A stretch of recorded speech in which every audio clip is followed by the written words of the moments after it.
You got to ask yourself, what can I add to the industry? Copying the newest trends aren't enough, right? You got to say, how can I add to this industry? That is the question if you're going to do it.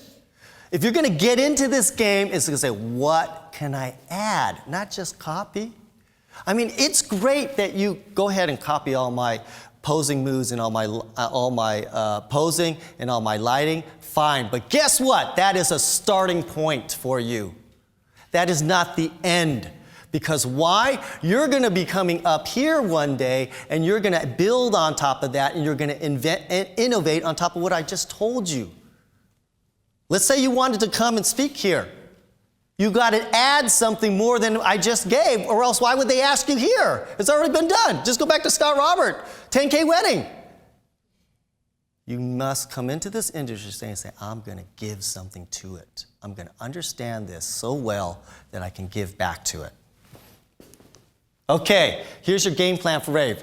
First 1 to 2 years, you get twice as good, 2 times a year. Because in the beginning, you can learn faster. Because they're so new, you can get 2 times as good. So at the end of the year, you're 4 times as good. Because now you have creativeLIVE, so there's no excuse. Maybe I should put that 8 times. Okay? Because of creativeLIVE, I'm changing this. You got to be 8 times better in 1 year. Okay? The next 3 to 5 years after you build that, you got to get twice as good every year because it's going to get harder to get good. It's just like learning an instrument, right? We're learning the guitar. Oh man, we got these down. I get 100 chords, no problem. But then after that, you've got to really build it. It's harder to get good when you get good. Does that make sense? Anyways, yeah. If you're not getting better, you're getting worse. Coach Pat Riley, I watch a lot of sports.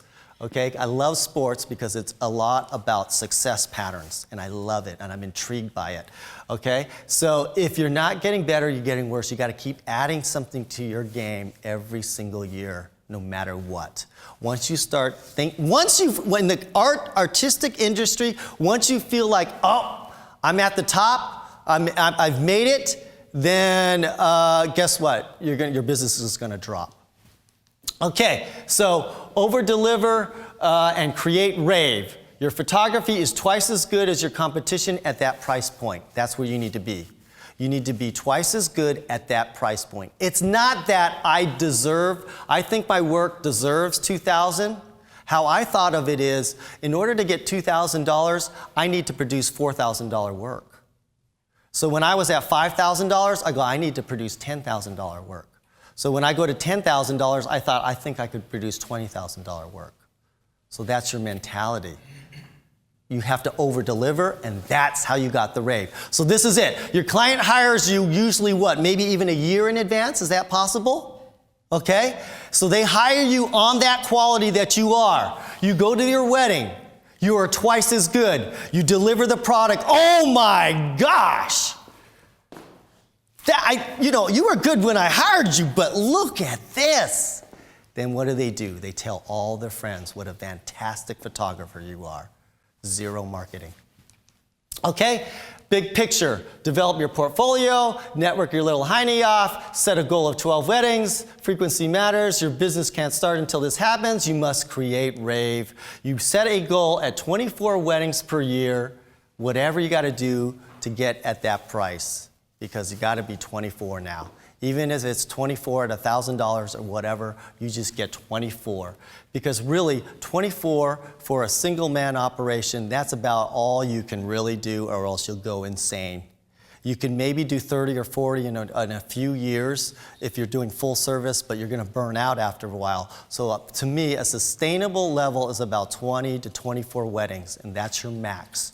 You can't go any more than that for a 1-2 person operation. With a 2-person you can go more, but for a 1-man operation, that's it. And so what happens is your exposure is more important than the money at this point. See, what the 24 weddings does, it gets your work to a lot of people. So that's what you need. It's not about getting hired at that price. I'd rather get hired at a lower price and more people see my work than get my price and only 2 people see my work. So you need to develop your own kind of mailing list. And so that's why you got to get 24, even if it means going down to $500, do it. because then a lot of people have seen you. Okay? And then rave happens exponentially. It starts exploding on you, you're getting better, and what you do is you only book 24 weddings a year. And then it starts to go crazy. So maybe you notice 24 weddings is 2 weddings a month. But what happens is this, what happened with me would be 3 weddings in 1 month, another 3 in another month, and another 3.